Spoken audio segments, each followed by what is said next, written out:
Hi, I'm Chef Paul Hayward. Today we're going to be making French macaroon. The first important rule about making a macaroon is to understand there's two types of macaroon. You have macaron, which is the French type, which is a soft, chewy almond cookie. And you have macaroon, which is a coconut macaroon, much softer, made from coconut, which is an American style cookie. So today we're making the French style almond macaroon. This recipe is very, very simple. We have almond flour, icing sugar, also known as powdered sugar. We also have egg whites. These are fresh egg whites. And we also have caster sugar. Caster sugar being the fine type of crystal sugar, not powdered sugar, but the fine type of caster, not granulated. If you have granulated, it will work, but I put it in the food processor to make it a little bit smaller first. The first thing we do in this recipe, which makes life a lot easier, we're using a food processor. The food processor, we are going to put the almond flour or ground almonds, also known as, into the bowl. Then we're going to put the icing sugar inside. Equal amounts of icing sugar and almond flour is known as, in French, called tompotent. So with the icing sugar and the almond flour together, what we're going to do is we're going to process it on pulse to basically mix the two ingredients together and also make them aerated so they're nice and light, and also make them nice and fine. Now, if this mix is very fine, you'll get a smooth macaroon. If you do not have this, you can push it through a sieve. It's very, very difficult. It takes a lot of time. So pulsing this for a few seconds saves you 30 minutes of trying to sift the almond flour. So all we're going to do now is we're going to pulse in short bursts until all of this is mixed and it's nice and fine. Again, small bursts. If you mix for too long, it can actually come together into a paste.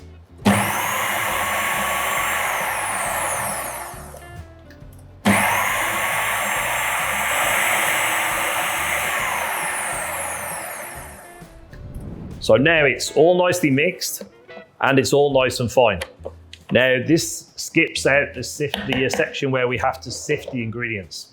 So this saves us a lot of time, also makes those almonds nice and fine, so you're going to get a much smoother macaroon. That's why sometimes you'll have those little lumps on the top of the macaroon. Okay, now we're going to go to the meringue. Now the meringue is also very confusing for a lot of people. We have Italian meringue, we have French meringue, we have all different kinds of meringues. So this one is a very simple meringue. Fresh egg whites are very, very strong. They have good albumin, and they were going to whip to nice and stiff. So we're going to pour that into the bowl. Now, we use different meringues for different recipes, but for this one, it makes it very, very simple. You cannot get easier than this. Then we're going to add the sugar to the egg whites also. We're going to add the whisk to the machine. The finer the prongs on the whisk, the better it's going to whip, the faster it's going to whip. But on average, this recipe works pretty much with any machine at any speed for this smaller recipes. Obviously, if you times the recipe much bigger, it's going to change. You'll have to get used to it by experience. But I recommend testing this recipe on the size we're giving you and perfecting it before you start moving into bigger size recipes. So we're going to close the machine. We're going to start with a slower speed just until the sugar and the egg whites is combined. And then we're going to whisk on full speed for 7 minutes. So we're just starting on a slow speed just to combine the egg whites. 7 minutes are up. Now, if your egg whites are cold, it will probably take you an extra 3 minutes. The egg whites should be at room temperature when you whisk them. So 7 minutes for room temperature, 10 minutes for cold egg whites.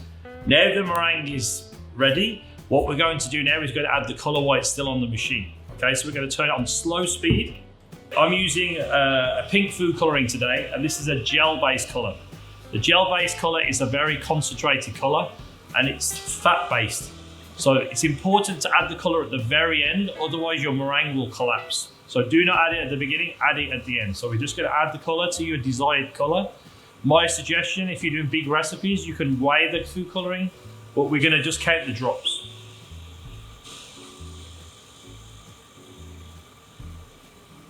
So I put 4 drops in. We're going to let this mix and then see the color.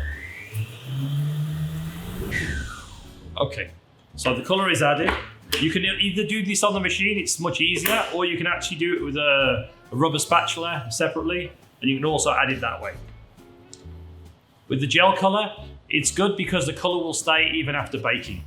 I'm just gonna finish mixing by hand just to make sure that all the color is combined. So now we're gonna take a plastic bowl. We're gonna add all of the almond flour and icing sugar mixture. Okay, we're gonna take half of the meringue. So you don't have to be exact with this. Now, using the rubber spatula, we're gonna combine the almonds with the meringue. And we're gonna, basically what we're looking to make is a paste. And because we've processed the nuts, you're going to get much lighter and much easier to mix. So we're almost there now. So now we're going to fold in the rest of the meringue. And then we can continue mixing. Now the purpose of the meringue is this is what's going to make the almonds and the icing sugar rise. But we don't want them to rise too much, because if they rise too much, you're going to get cracks. We have to now combine the two together so we have just enough air inside the mix to make it rise just enough for a nice macaron. This mixture now is known as the maquillage in French. And the consistency is good, not too watery. So now the next thing is to put this into the piping bag. And we're using a tip that's about 1 centimeter wide. Drop the tip or the nozzle inside the bag, and then we're going to fill the bag with mix. Now we have the macaron mat. Now this mat is highly recommended for beginners. Next trick, pan spray, which is a grease spray in a can. We're just going to lightly spray this very, very lightly onto the mat. This will help the macarons release from the silicone.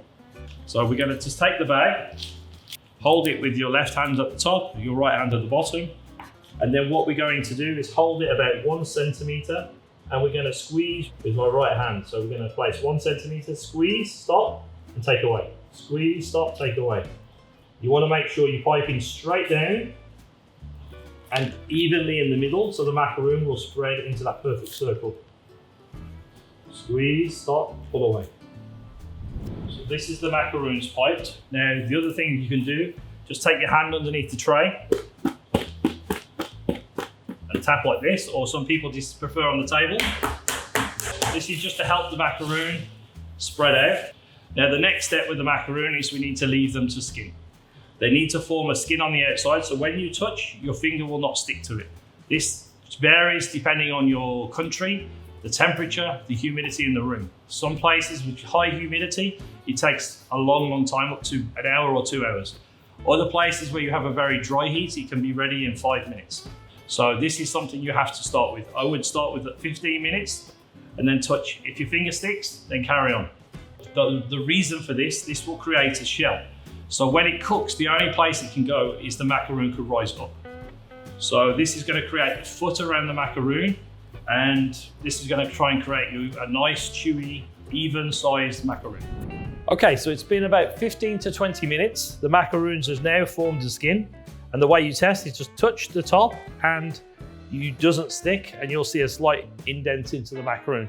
Means it's perfect. You don't want to leave them too long to skin over, because the macaron will dry out and you'll end up with a dry macaron. So the next step is to preheat the oven, ready for the macarons to go in. So now we're going to set the oven for the macarons. We're going to click the set button, click the time button, go to 14 minutes, temperature 140 degrees, fan speed low, which is number 1. And we're basically ready to go. Once we hit start, the oven will start preheating. It has a smart preheating function, which will basically preheat the oven to the exact temperature, including the walls of the oven and not just the air temperature like most companies. So we're just gonna hit start. Okay, the oven is cooling, so ready for the macarons.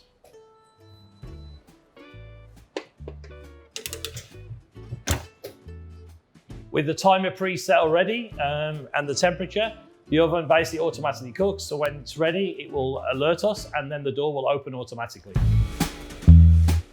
So now the macaroons are chilling down, we're going to make a nice filling for the macaroon. It's going to be a rose water ganache. Simple ingredients. We have whipping cream, 35% fat. We have honey, which is a pure honey.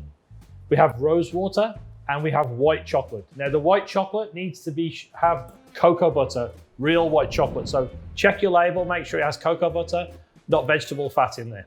So the first thing we're going to do is take the cream and pour it into the saucepan, followed with the honey and the rose water. Now we're going to bring that to a boil. The chocolate I've put into a tall cylinder-shaped jug. The reason why, it's much easier to blend ganache or any kind of item that you're going to use a stick blender in this shape, because it'll emulsify. If we would have done the ganache in a bowl like this, the end would be very difficult to mix and you're not going to get a proper emulsion where it's all mixed and smooth. Okay, we're coming to a boil. Just going to give it a stir because you have honey in the bottom of the pan. And we want to make sure when you see on the recipe that it says a rolling boil, it means that it's not one bubble. It's continuously boiling like this. Now we can see a continuous boil, so we know it's basically is boiling properly. Okay, so we're going to turn off the stove and pour it over the unmelted white chocolate. Now we're going to give it a little shake just to make sure everything is covered. And what we're going to do, the easy way is just to leave it for a few minutes for the heat to basically melt the chocolate on its own heat. This way, when we go to blend, it'll make it very, very simple and very quick. So it's been a few minutes. The chocolate is now softened. So all we're going to do is take the blender, put it inside, straight the way down and blend. And we want to make sure that everything is mixed.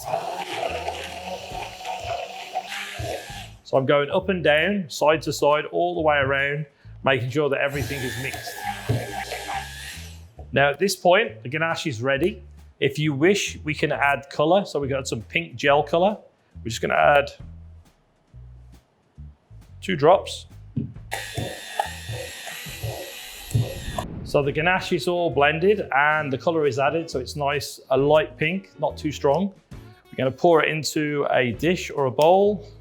We're going to then cover directly on the surface with cling film and push directly onto the top of the ganache. This is going to stop the ganache from forming a skin, and we will leave this at room temperature, usually overnight around 26, 27 degrees, so it depends on your room temperature, until this will firm up and be a nice piping consistency for the macaroon. If you're in a hot place, you can also keep it in the chiller overnight, and then the next day just warm it slightly in the microwave. So we baked the macarons yesterday. They all came out great. The ganache is made, it's been set, now it's all nice and firm. So the important thing, we took from the silicone mat, we took the macaroons off, we placed the nicest one for the tops, we placed the not so nicest ones for the bottom. Now when we do this, we want to make sure that the top and the bottom is the same size. So when they sandwich together, they're nice and even and uniform. With the ganache, my easy suggestion is hold it. Don't try and hold the bag at the end because it's a lot of pressure to put, especially if you're not used to it. Grab it lower down and you're going to squeeze from here. So you squeeze so nice and evenly. So when we fill the macaroons, you want to basically use your finger and your thumb, hold the top and bottom of the macaroon. We're going to squeeze and stop. Don't worry about the point because the point is basically going to be covered once we put the top on it. So again, we're going to squeeze and stop, and then we're going to repeat all the way along. Good thing also with the macaroon shell, you can freeze the macaroon shell and preserves absolutely perfectly. Or you can actually fill them and then freeze them.